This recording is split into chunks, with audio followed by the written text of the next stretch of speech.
अस्सलाम वालेकुम and hello everyone, कैसे हैं आप सब। मैं ठीक हूँ और उम्मीद करती हूँ आप सब भी बिल्कुल ठीक होंगे। मैं आपके साथ शेयर कर रही हूँ आज आफ्टरनून रूटीन, जिसमें मैं आपके साथ बहुत ही मज़े की रेसिपी शेयर करूँगी। हम ग्रीन मसाले में फ़िश बनाएंगे और बहुत ही मज़े की बनकर तैयार होगी। चलिए बिना टाइम गंवाए ब्लॉग स्टार्ट करते हैं। यहाँ पर मैंने कल बनाए थे दही बड़े, और दही बड़े की मैंने चटनी बनाई थी। दही बड़े में जो हम मीठी चटनी यूज़ करते हैं, इमली और गुड़ की चटनी, तो ये मैंने बना ली थी और बना के रखी थी। तो लाइए मैंने क्या स्टोर कर देती हूँ इसको। मैंने अपना एक बॉटल लिया, जैम की खाली बॉटल जो भी होती है मैं उसे यूज़ कर लेती हूँ, मैं फेंकती नहीं हूँ उन्हें। और ये सारी चीज़ें हम जो पेस्ट बना के रखते हैं उसमें भी काम आ जाती हैं, तो बड़े अच्छे से स्टोर हो जाती हैं, हम प्लास्टिक से भी बच जाते हैं। तो ये दही बड़े की मैंने यहाँ पर एक प्लेट बना ली। करीब 10-11 बजे का टाइम था और मैंने ब्रेकफास्ट किया नहीं था, तो मैंने सोचा कि लाओ आज दही बड़े ही खाए जाएंगे ब्रेकफास्ट में भी, क्योंकि ये मेरे फेवरेट हैं। और ये प्लेट मैं अपने लिए नहीं, मेरी अम्मी और मेरे लिए बना रही हूँ, तो हम दोनों ही इसमें से खाएंगे। और ये बहुत ही मज़े के लगते हैं, मेरे बहुत ही पसंदीदा हैं। और जिस तरीके से मैं बनाती हूँ ये बहुत ही मज़े के बनते हैं, एकदम सॉफ्ट, बिल्कुल सॉफ्ट। कभी भी आपको इसमें कोई गुठलियाँ या हार्डनेस फील नहीं होगी। इस तरीके से बनाएंगे, इसकी भी रेसिपी मैं आपके साथ शेयर करूँगी। और साथ ही मैंने इसमें इमली की चटनी डाल दी है, ग्रीन चटनी मिला दी है, और ये मैंने लाल मिर्चों का पाउडर जो होता है, चिली पाउडर, वो ऐड कर दिया, चाट मसाला। और सबसे मेन जो है मेरे दही बड़े की स्पेशलिटी, पापड़ी। मैं पापड़ी ज़रूर डालती हूँ इसमें, इसके बगैर तो मेरे दही बड़े बिल्कुल वेस्ट बोलेंगे, कुछ है ही नहीं। इससे जो मज़ा आता है ना, इसका दुबाला हो जाता है मज़ा। ये पापड़ी मैंने घर पे ही बना के रखी है, जब भी मैं दही बड़े बनाती हूँ ये पापड़ी ज़रूर बनाती हूँ, इसके बगैर दही बड़े नहीं अच्छे लगते। मेरी पर्सनल चॉइस है ये, अब आपकी अलग हो सकती है। तो ये मैंने इसमें मिला दिया है और बस उसको फ़ौरन से ही खाना होता है, मज़ा आ जाता है। रमज़ानों में तो ये मस्ट है मेरे लिए, मतलब मेरे घर में सभी को पसंद आती है, स्पेशली मेरे हस्बैंड को भी। तो रमज़ान का अगर अफ्तार इसके बगैर तो अधूरा ही है। तो ये हो गया, या दही फुल्की हो गई, ये मस्ट होती हैं। तो बहुत ही मज़े के बनते हैं, आपको ट्राई कीजिए। अभी भी मैं वॉइस ओवर करते टाइम मेरे मुंह में पानी आ गया है। तो ये देखिए, मैंने ब्रेकफास्ट कर लिया था, उसके बाद फिर मैंने खाना बनाना स्टार्ट किया था। आज मैंने थोड़ा लेट करा था स्टार्ट, क्योंकि थोड़ा काम भी था, क्लीनिंग वगैरह डस्टिंग करने के बाद फिर मैंने ये स्टार्ट किया। तो मैंने ये कुछ फ़िश मंगा के रखी हुई थी। आराम से हम इकट्ठा ही जो होता है फ़िश वगैरह या चिकन जो होता है, मीट, हम इकट्ठा लेके आ जाते हैं, क्योंकि रोज़ रोज़ जाना मुश्किल हो जाता है। तो मैं सारा मीट वगैरह, चिकन जो भी मुझे लाना होता है, पोल्ट्री या ग्रॉसरी वगैरह जो भी होती है, मैं सारा एक साथ ही स्टोर कर लेती हूँ। तो वीक और 2 वीक्स के आसपास हम लोग इसको यूज़ कर लेते हैं। तो क्या होता है कि डेली आपका टाइम भी सेव हो जाता है, क्योंकि और भी आपको काम करने होते हैं ना, एक यही काम नहीं होता है। तो ये मैं सारा ले आई थी, तो मैंने कहा चलो मैं इसको पूरे सारा जो है इसको क्लीन करके और नमक लगा के रख दूँगी, और बाकी जितना मुझे बनाना होगा, अभी कुक करना होगा, वो मैं निकाल लूँगी। तो ये सारा मैं अच्छे से क्लीन करने लगी हूँ। अच्छा, फ़िश के साथ ये होता है कि क्लीनिंग बहुत ज़रूरी हो जाती है, बहुत अच्छी तरह से क्लीन करना होता है उसको, बारीकी से क्लीन करके एक एक पीसेस को मैं अच्छे से क्लीन करती हूँ, और फिर उसके बाद उसको स्टोर करती हूँ नमक लगा के। अगर मुझे मैरिनेट करना होता है कुछ स्पेशल, तो मैं उसी टाइम सारा मसाला लगा लेती हूँ और वो अलग से स्टोर कर देती हूँ। इस तरह मैंने सारी फ़िश को क्लीन कर लिया, और क्लीन करने के बाद में मैं सारा मसाला और जो भी कुकिंग प्रोसेस है वो स्टार्ट कर दूँगी।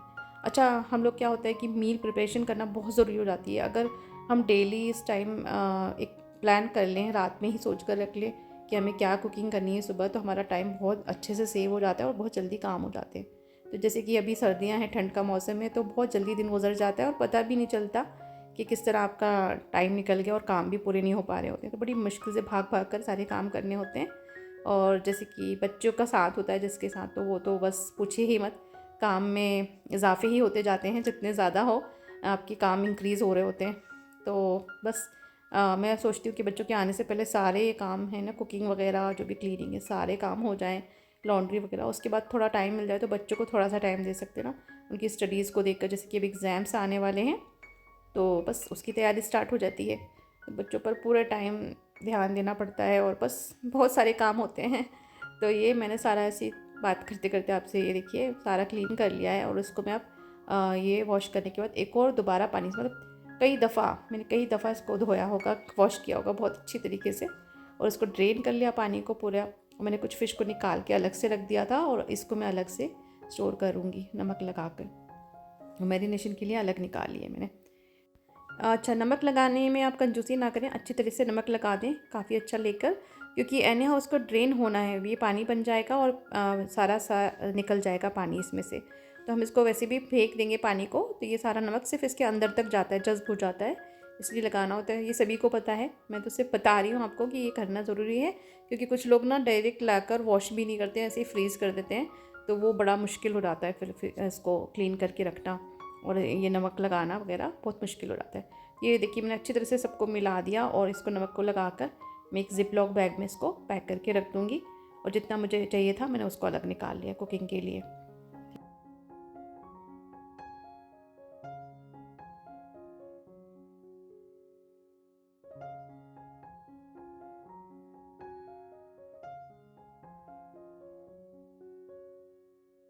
साथ ही सारा नमक लगाने के बाद मैंने अच्छी तरह से इसको और ज़िप-लॉक बैग में पैक करके रख दिया, फ्रीज़ कर दिया। और अब मैंने साथ ही ये सिंक वगैरह और जो बर्तन हमने यूज़ किए थे वो भी वॉश करना स्टार्ट कर दिया, क्योंकि हमने अभी फ़िश को वॉश किया है तो इसकी स्मेल ना हर जगह हो जाती है।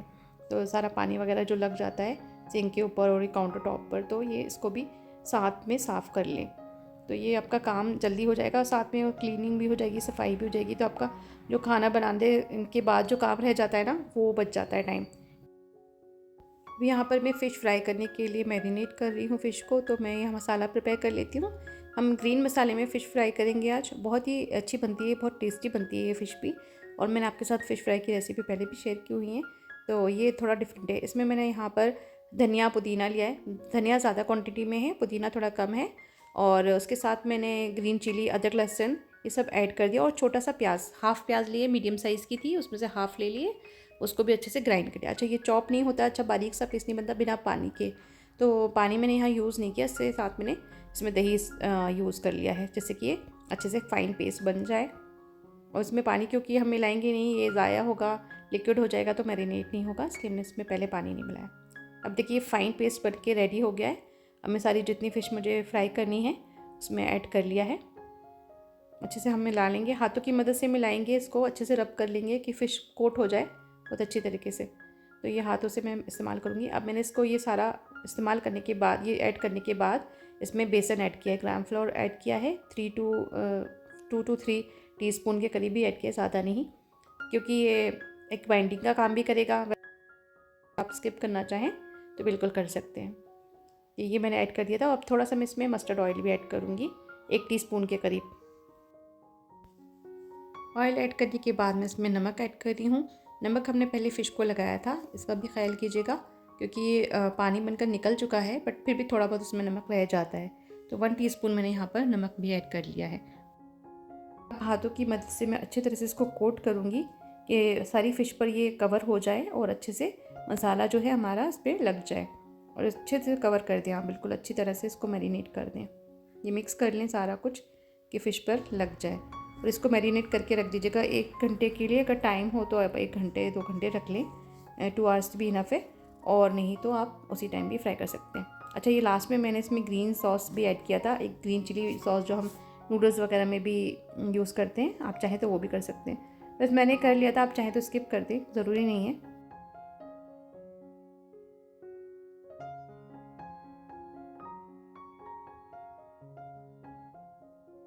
देखिए मसाला अच्छी तरह से लगा दिया है। अब इसको मैं कवर करके रख दूँगी मैरिनेट होने के लिए 1 से 2 घंटे के लिए।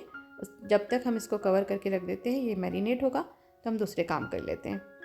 तो अब मैं अपना दूसरा काम कर लेती हूँ। तो ये कवर करके मैं रख दे रही हूँ और अब मैं आटा लगा लूँगी। जब तक कि आटा सॉफ्ट होगा तो मैं दूसरा काम करूँगी। इसी तरह मैं अपने सारे काम कर लेती हूँ कि साथ साथ ही मैं सारे काम करती जाती हूँ। तो ये हो गया, मैरिनेट करने के लिए रख दिया और अब मैं आटा लगा रही हूँ। ये देखिए मैंने आटा भी लगा लिया है, आटा गूँध के रख दिया है। और अब बच्चे आएंगे तो सॉफ्ट सॉफ्ट सी रोटियाँ उसी टाइम बनती जाएंगी और बच्चे गर्मा गर्म खाना खाएं। अच्छा काफ़ी लोग पूछते हैं कि रोटियां सॉफ्ट क्यों नहीं बनती हैं, या रोटी बनाने के बाद थोड़ी देर रखने के बाद वो सख्त सी हो जाती हैं, या रोटी बिल्कुल फूली फूली नहीं बनती हैं। तो उसका भी एक तरीका ये है कि जब आटा आप गूंद रहे हैं ना, तब आप उसको सॉफ्ट गूनें, बिल्कुल हार्ड ना रखें। जितना सॉफ्ट आपका आटा होगा उतनी अच्छी आपकी रोटी बनेगी। अच्छा मैं बिल्कुल भी ऐसा कुछ इसमें ऐड नहीं करती हूँ, बिना नमक बस ऐड करती हूँ, सॉल्ट, इसके अलावा कुछ नहीं। आटा लगाते टाइम मैं बस गीला रखती हूँ, उसको थोड़ा सॉफ्ट रखती हूँ। कुछ लोग गर्म पानी भी इस्तेमाल करते हैं, पर मैं नहीं करती, बस इसी तरह मैं बनाती हूँ, सॉफ्ट आटा गूंथती हूँ। ये देखिए आटा लगा लिया और उसको कवर करके रख दिया, और मैंने जब तक दूसरे काम भी किए। और यहाँ पर देखिए मेरी फ़िश भी रेडी है मैरिनेट होकर, तो मैं इसको फ्राई करने रख दे रही हूँ।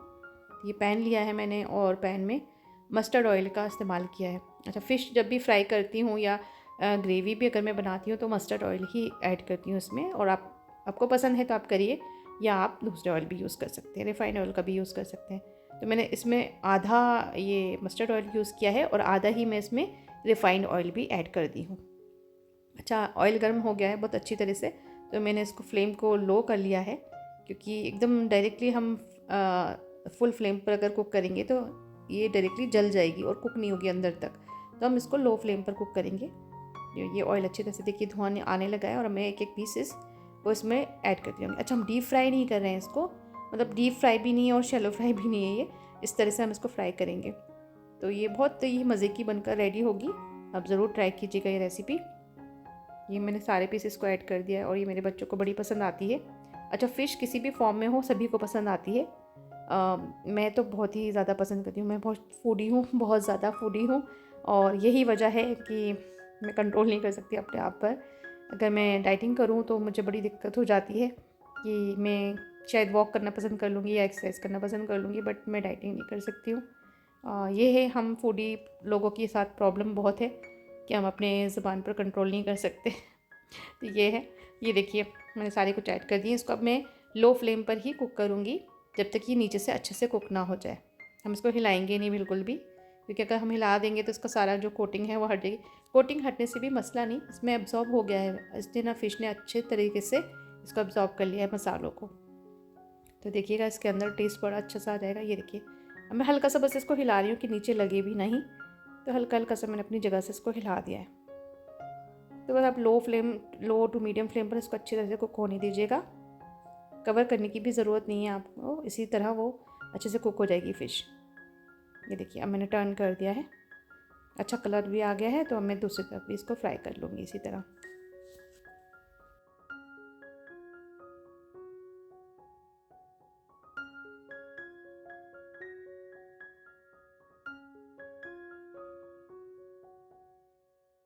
जब तक फ़िश फ्राई हो रही है तब तक मैंने साथ ही रोटियां बनाना भी स्टार्ट कर दी हैं। दूसरे गैस पर मैंने इसको रखा है, फ़िश को मीडियम टू लो हीट पर रखा है, और मैं साथ ही रोटियां भी बनाना स्टार्ट कर रही हूँ, क्योंकि अब ये टाइम सेव करना है हमें। एक चीज़ बनाएंगे फिर दूसरे के लिए वेट करेंगे, इससे अच्छा कि हम साथ में ही काम करते रहें। काउंटर टॉप को मैंने पहले भी साफ़ कर लिया था एक दफ़ा, और रोटी बनाने से पहले और साफ़ कर लिया है, क्लीन कर लिया अच्छे तरह से।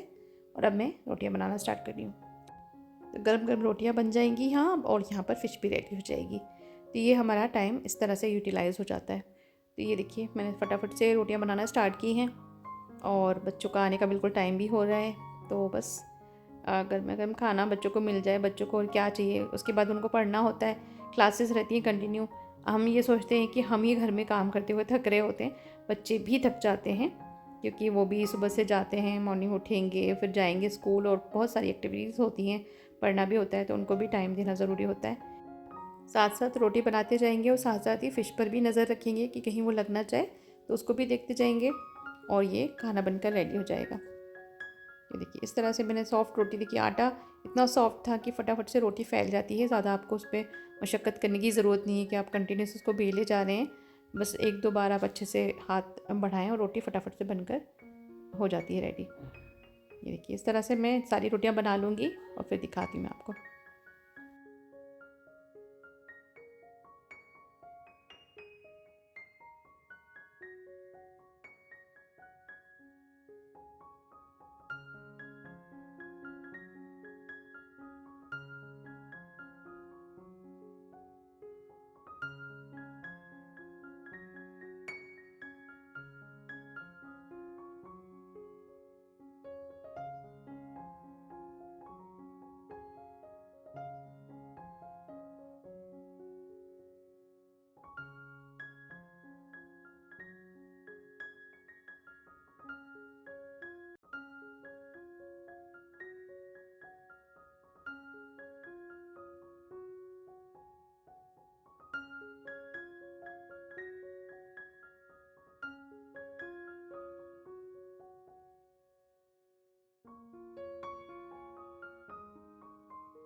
ये देखिए सारी रोटियां बनकर रेडी हो गई हैं और यहाँ फ़िश भी हमारी रेडी हो गई है, फ़िश फ्राई हो चुकी है।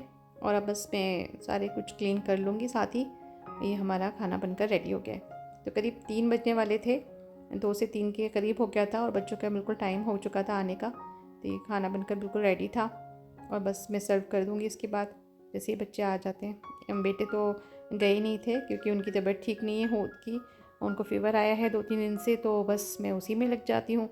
तो बच्चों को सिर्फ बेटी आएंगी तो उनको दूंगी खाना। बाकी बच्चे जो हैं दोनों घर में हैं छोटे, तो बस उनके साथ ज़्यादा टाइम लग जाता है क्योंकि जब घर में बच्चे हों तो और ज़्यादा काम बढ़ जाता है। तो उनको देखना है और उसकी तबीयत भी ठीक नहीं है बच्चे की, बड़े वाले हूद की। तो बस ये है कि उन्होंने शोर डाला हुआ है घर में तो बस उनको भी देखना है, उनको मैनेज करना है, साथ ही साथ घर के काम भी दिखने हैं।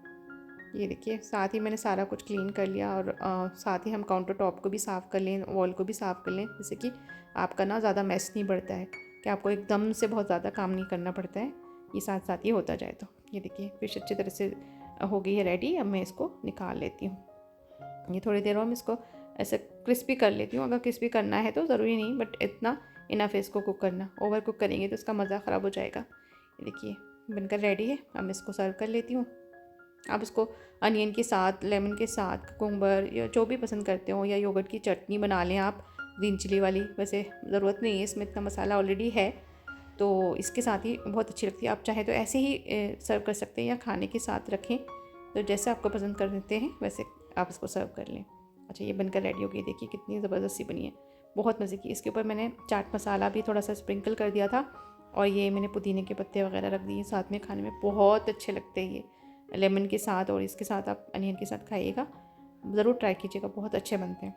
ये मैंने चाट मसाला भी स्प्रिंकल कर दिया है। अब मैं खाना निकालने लगी हूँ, बच्चे आ गए हैं और बस मैंने ये देखिए फ़िश का ग्रेवी भी बनाई थी, मैं इसकी रेसिपी आपके साथ शेयर करूँगी।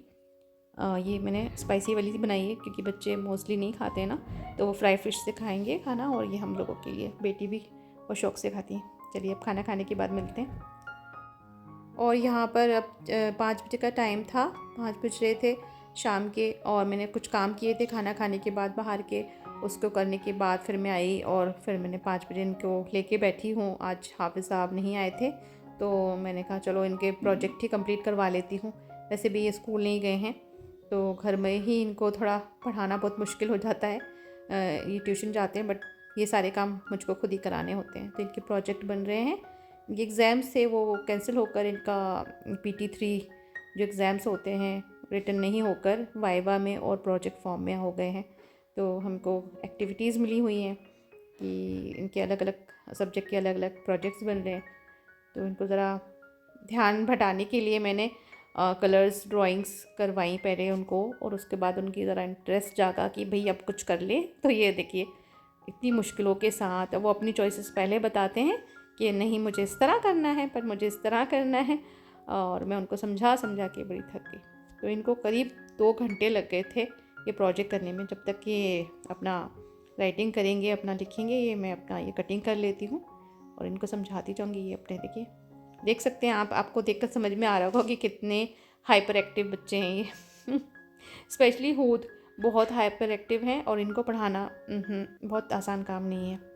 इनके साथ ना बहुत ज़्यादा लगना पड़ता है, और इनको सीधा बैठ ही नहीं सकते हैं, स्प्रिंग लगा हुआ है इनके अंदर क्योंकि इनको सीधा बैठना आता ही नहीं है। अब आप चाहें भी, आप कुछ भी कर रहे हो, खाना खाएं या कुछ भी करें, ये सीधे नहीं बैठ सकते हैं। पता नहीं क्या इनके साथ प्रॉब्लम है। तो इसी तरह मैंने अब इनका सारा वर्क कंप्लीट करवाया, प्रोजेक्ट बनवाया, और ये आज मेरा पूरा दिन इसी में चला गया। उसके बाद इवनिंग हो गई, शाम हो गई इनका ये प्रोजेक्ट कराते कराते, और बेटी कोचिंग चली गई। उसके बाद वो आई और उन्होंने खाना भी नहीं खाया क्योंकि उन्होंने लास्ट 3-4 बजे के आसपास ही खाना खाया था, तो बस भूख नहीं थी। बस कुछ स्नैक्स वगैरह खाएँ और अपना वो भी अपना वर्क कर रही हैं, अपना प्रोजेक्ट बना रही हैं। उनके भी सेम यही PT3 के एग्ज़ाम्स हैं और वाइवा वगैरह चल रहा है। तो बस इनकी तबीयत ठीक हो जाए और बस ये स्टार्ट करने जाना है। इनका भी वाइवा होना है, तो ये कंप्लीट करके सबमिट करवा देंगे। तो बस इसी तरह एक मदर की लाइफ है। किसी ने सच ही कहा है कि अगर मदर ना हो, माँ ना हो, तो सब कुछ मतलब मुमकिन ही नहीं है। एक माँ का होना अब समझ आता है जब हम खुद माँ बने हैं और अब हम जो कर रहे हैं, हमने जो ज़िम्मेदारी अब उठाई है वो हमारी अम्मियाँ जो थी, हमारी नानियाँ जो थी वो कर चुकी हैं और उन्होंने बहुत अच्छी तरीके से बखूबी इसको निभाया है। और हम भी उन्हीं से सीख कर ये सब करें, क्योंकि मेरी जो मदर हैं उन्होंने भी बहुत कॉम्प्रोमाइज़, बहुत ही टफ़ लाइफ देखी है और उन्होंने हम सबको, हम तीनों बहन भाइयों को बहुत अच्छे से पढ़ाया। मेरे 2 भाई हैं और मैं एक बहन हूँ। तो बस हमको बहुत अच्छी लाइफ दी। मतलब ये बोलिएगा कि हमारे अम्मा अब्बा ने बहुत स्ट्रगल किया और जो भी आज किया है अल्लाह का शुक्र है। उन्होंने बहुत अच्छे से हमें पाला है, बहुत अच्छी तरह से रखा है। स्पेशली मेरे दोनों भाइयों को, मतलब मैं भी हूँ उसमें शामिल। मेरी अपनी चॉइस है कि अब मैंने जॉब नहीं कर रही हूँ और मेरे भाई अल्लाह का शुक्र है बहुत अच्छी जॉब्स में हैं, बहुत अच्छी लाइफ है, अल्लाह का शुक्र है। अल्हम्दुलिल्लाह अल्हम्दुलिल्लाह। कितना भी शुक्र अदा करें अल्लाह का, बड़ा ही करम है हम सब पर कि हमारे अम्मा अब्बा ने माशाल्लाह इतनी अच्छी लाइफ दी हमें एजुकेट किया, इस काबिल बनाया कि आज हम कहीं खड़े होकर किसी के साथ बात करें तो कोई कह नहीं सकता कि क्या है क्या। मतलब एक स्टैंडर्ड होना बहुत ज़रूरी है। आप किस तरह से रहते हैं, आपकी लाइफ का आपके बच्चों पर बहुत फ़र्क पड़ता है और आप किस तरह से अपने आप को प्रेजेंट करते हैं, ये बहुत ज़रूरी है कि आप अपने आप को बहुत इनकरेज करें, अपने आप को ग्रूम करें। अगर आप ही ग्रूम नहीं होंगे तो आपके बच्चे आपसे क्या सीखेंगे। तो ये बहुत ज़रूरी है। तो मैं अपने बच्चों में बहुत कोशिश करती हूँ, मेरी कोशिश ज़रूर है। अब बच्चे किस तरह से कैच करते हैं वो मैं कुछ कह नहीं सकती, लोग बहुत जज करते हैं, ये लोगों की आदत होती है। बट मैं 100% देती हूँ आगे इंशाल्लाह, क्योंकि देखिए आप मेहनत करते हैं तो आपको रिज़ल्ट ज़रूर मिलता है, तो एक दिन तो ज़रूर मिलेगा। ये बस उम्मीद करना चाहिए। बच्चों पे अपना वर्क करिए, अपने बच्चों को ग्रूम करिए, अपने बच्चों को आप इस काबिल बनाइए कि आज जब खड़े हों कहीं जाकर लोगों के बीच में तो आपकी इज़्ज़त हो, आपको पहचाना जाए कि आप क्या हैं, आपने क्या किया है अपनी लाइफ में। लोगों को मौका मत दीजिए अपने ऊपर उंगली उठाने का, बिल्कुल भी नहीं। तो ये सब कुछ जो है आपके रहन सहन, आपका स्टैंडर्ड, आपका बैठना उठना पढ़ना, सब कुछ तभी नज़र आता है कि आप किस तरह से अपने आप को प्रेजेंट करेंगे। बस यही कहना चाहती हूँ। कोई मैं बहुत अच्छी फ़िलासफ़र नहीं हूँ, बट मैं सिर्फ अपने जो मैंने अपनी लाइफ से देखा है, सीखा है, वो यही है कि आप अपने आप को किस तरह प्रेजेंट कर रहे हैं वो बहुत ज़रूरी है। क्योंकि लोगों को ना आप खुश नहीं कर सकते, कोई भी आपसे खुश नहीं होने वाला है। आप कितना भी आप उनके लिए कीजिएगा, वो हमेशा आपके अंदर कोई कमी ज़रूर निकालेंगे। और इंसान में कमियां होती हैं, ज़रूर होती है, हर इंसान में कुछ ना कुछ कमी है, मुझ में भी, सभी में होती है। मगर आप उसकी अच्छाई भी देखिए। हमेशा बुराई ही देखने से कुछ नहीं होता है, अच्छाई देखना बहुत ज़रूरी होती है। बुराइयाँ तो सबको दिख जाएंगी, अच्छाई भी तो देखिए आप कि किस तरह आपने अपने आप को रखा है। क्योंकि आप अगर चाहें कि लोग आपको प्रेज़ करेंगे, आपको खुश करेंगे कि देखिए आप कितनी अच्छी हैं, वो कभी नहीं होने वाला। तो मैं वो चीज़ छोड़ चुकी हूँ अपनी लाइफ में। मैं किसी को खुश नहीं करना चाहती, मैं ख़ुद खुश रहना चाहती हूँ, मेरे बच्चों को खुश रखना चाहती हूँ। मैं अपने आप में सेटिस्फाइड हूँ कि मैंने बहुत अच्छा किया है। मैं खुश होती हूँ अपने हर काम से कि मैंने ये किया है, या मैंने कुछ भी किया होता है, छोटी सी भी चीज़ की होती है तो मैं बहुत खुश होती हूँ कि यार अल्लाह का शुक्र है, मैंने बहुत अच्छा किया, आगे अल्लाह मुझे इसका रिज़ल्ट देगा इंशाल्लाह। तो ये देखिए, इसी तरह मैंने ये सारे काम किए और मैंने आपको बहुत लंबा सा लेक्चर दे दिया। तो ये आजकल की लड़कियों के लिए है जो मैरिड हैं, जो होने वाली हैं, जिनकी शादियाँ, वो भी सीख लें कि किसी को खुश करने की कोशिश ना करें, आप खुद खुश रहें। हाँ, आप इज़्ज़त ज़रूर कीजिए, सबकी इज़्ज़त कीजिए, रिस्पेक्ट ज़रूरी है लाइफ में। अगर अपने पार्टनर से भी रिस्पेक्ट ना मिले तो बड़ी मुश्किल हो जाती है लाइफ। तो ये भी है कि आप अपने पार्टनर को, अपने से जो एल्डर हैं, बड़े हैं, उनको भी आप इज़्ज़त दीजिए और स्पेशली बच्चों को भी इज़्ज़त दीजिए, तभी आपकी इज़्ज़त होगी। तो मेरी कोशिश है। अब इस पर भी कुछ लोग कमेंट करेंगे कि नहीं आपने ऐसा कहा, आप क्या है वो है, ये सारी कहानियाँ बनाएंगे, बट नहीं, मैं बता रही हूँ आपको जो मुझे लगता है। आपकी अपनी चॉइस है, आप किस तरह से सोचते हैं। तो बस ये हो गया, इस तरह से सारा काम हुआ और बच्चे सारे कंप्लीट हो गया। आज का पूरा दिन इस तरह निकला और नेक्स्ट व्लॉग में मैं इंशाल्लाह कुछ और नया लेके आऊँगी। और ये देखिए मेरे चुलबुले बच्चे को होत बिल्कुल सीधे नहीं बैठते हैं। देखिए इनको पढ़ाना कितना मुश्किल है। ये मुझे अभी टाइम बता रहे हैं कि आप ये जो व्लॉग बनाई है मामा, इसमें आप टाइम ये वाला दीजिए। पहले कुछ और टाइम बताया है उन्होंने, फिर कुछ और बताया, फिर आप बोलते हैं कि नहीं 9 o'clock कीजिए।